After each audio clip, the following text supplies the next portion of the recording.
Assalamualaikum warahmatullahi wabarakatuh. Perkenalkan, nama saya Debi Kifa Anggela, salah satu mahasiswa STM Indonesia Padang. Pada video kali ini saya akan menjelaskan tentang mengamankan sistem informasi pada perusahaan, yang mana video ini merupakan tugas ujian akhir semester pada mata kuliah keamanan sistem informasi. Prinsip dasar dan keamanan sistem informasi pada perusahaan. Kontrol dan pengamanan berlapis pada sistem informasi perusahaan. Regulasi terkait keamanan sistem informasi pada perusahaan. Sistem manajemen dan pendekatan proses keamanan informasi. Pengantar ISO 27001 dan ISO 27002. Prinsip dasar dan konsep keamanan informasi. Informasi merupakan pengetahuan atau data yang mempunyai nilai bagi organisasi atau perusahaan. Informasi dapat diciptakan, disimpan, diproses, dipancarkan, digunakan, dan dapat juga dibuang, dihancurkan, serta dirusak. Informasi dapat ditemui dalam beberapa jenis atau bentuk, seperti kertas, hard disk, disket, flash disk, CD-ROM, desain gambar, film, dan percakapan. Penggunaan fasilitas teknologi informasi memudahkan proses kerja, namun tetap mengandung risiko. Oleh karena itu, diperlukan keamanan informasi sebagai pengamanan teknis terkait teknologi informasi dan juga non-teknis. Pengelolaan keamanan informasi. Yang pertama, perlindungan terhadap informasi pelanggan. Yang kedua, melindungi reputasi perusahaan. Yang ketiga, menghindari downtime dan outage. Yang keempat, mematuhi hukum dan regulasi. Yang kelima, melindungi hak kekayaan intelektual. Yang keenam, melindungi integritas data. Yang ketujuh, keberlangsungan bisnis saat terjadi bencana. Yang kedelapan, meningkatkan efisiensi atau mengurangi biaya. Yang kesembilan, meningkatkan peluang bisnis.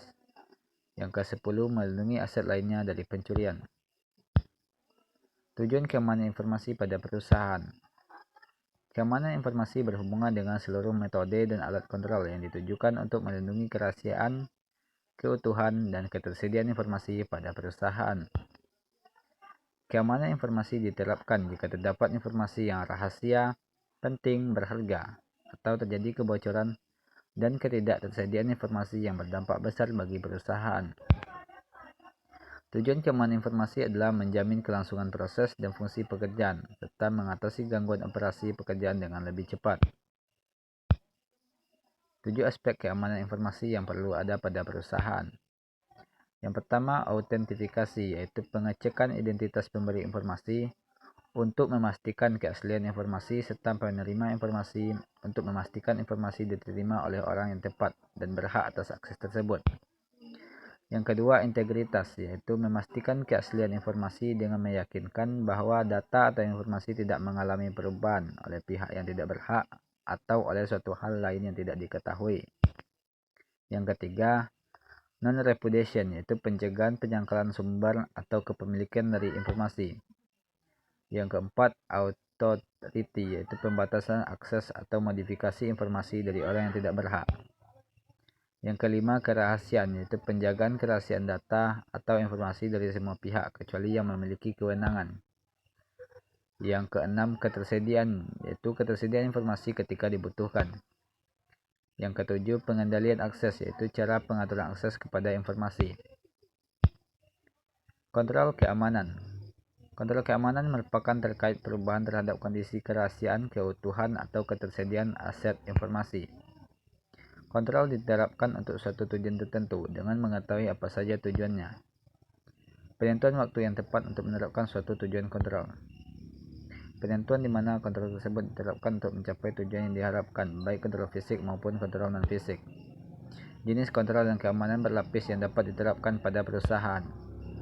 Kontrol keamanan berdasarkan domain, yaitu kontrol keamanan yang berbentuk administratif, teknis, dan fisik. Kontrol keamanan berdasarkan tujuan, yaitu kontrol keamanan yang bersifat direktif, korektif, atau recovery, pemulihan. Sistem manajemen keamanan informasi berkaitan dengan kebijakan, prosedur, proses, dan aktivitas untuk melindungi informasi dari berbagai jenis ancaman yang dapat menimbulkan kerugian bagi kelangsungan hidup perusahaan. Sistem ini bertujuan untuk melindungi informasi yang harus diperhatikan oleh segenap stakeholder internal perusahaan terkait. Upaya yang dapat dilakukan. Yang pertama, mengidentifikasi kontrol yang relevan dengan perusahaan. Yang kedua, menetapkan kebijakan prosedur dan panduan teknis operasional terkait kontrol. Yang ketiga, sosialisasi kepada stakeholder internal dan eksternal perusahaan. Pengantar ISO seri 27000, International Organization for Standardization, telah mengembangkan sejumlah standar tentang Information Security Management System atau sistem manajemen keamanan informasi, baik dalam bentuk persyaratan maupun panduan. ISO 27001 tahun 2013 menjelaskan spesifikasi atau persyaratan yang harus dipenuhi dalam membangun sistem manajemen keamanan informasi.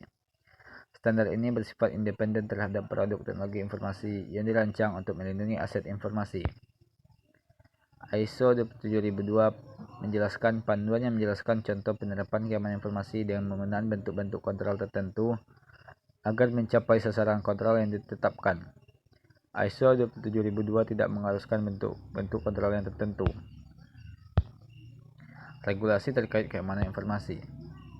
Undang-Undang Nomor 11 Tahun 2008 menjelaskan informasi dan transaksi elektronik, mengatur mengenai informasi dan transaksi elektronik, dan pengaturan mengenai perbuatan yang dilarang. Pengaturan mengenai informasi dan transaksi elektronik juga mengacu pada beberapa instrumen internasional seperti UNCITRAL Model Law on E-commerce, Undang-Undang Nomor 14 Tahun 2008 tentang keterbukaan informasi publik memberikan kewajiban kepada setiap badan publik untuk membuka akses bagi setiap pemohon informasi publik untuk mendapatkan informasi publik kecuali beberapa informasi tertentu.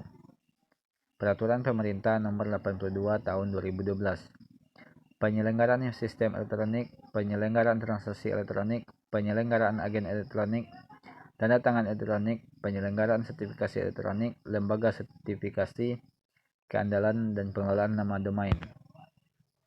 Peraturan Pemerintah Nomor 60 Tahun 2008 Sistem Pengendalian Intern SPI yang diselenggarakan secara menyeluruh di lingkungan pemerintah pusat dan pemerintah daerah. Unsur-unsur SPI adalah lingkungan pengendalian, penilaian risiko, kegiatan pengendalian, informasi dan komunikasi, serta pemantauan pengendalian intern. Menjaga keamanan informasi pada perusahaan. Yang pertama, mengatur akses kontrol. Salah satu cara yang umum digunakan untuk mengamankan informasi pada perusahaan adalah dengan mengatur akses ke informasi melalui mekanisme authentication dan access control. Implementasi dari mekanisme ini antara lain dengan menggunakan password. Yang kedua, menutup servis yang tidak digunakan. Seringkali sistem atau perangkat keras atau perangkat lunak yang dipakai di perusahaan diberikan dengan beberapa servis dijalankan sebagai default. Sebagai contoh, pada sistem Unix, servis-servisnya berikut sering dipasang dari vendornya. VMware, Telnet, POP, servis tersebut tidak semuanya dibutuhkan. Yang ketiga, memasang proteksi. Untuk lebih meningkatkan keamanan informasi pada perusahaan dapat ditambahkan proteksi. Proteksi ini dapat berupa filter dan yang lebih spesifik adalah firewall. Monitoring system. Sistem pemantau pada perusahaan digunakan untuk mengetahui adanya tamu tak diundang atau adanya serangan. Nama lain dari sistem ini adalah IDS. Sistem ini dapat memberitahu administrator melalui email maupun melalui mekanisme lain seperti melalui SMS. Yang kelima, backup secara rutin. Seringkali tamu tak diundang masuk ke dalam sistem dan merusak sistem dengan menghapus berkas yang dapat ditemui.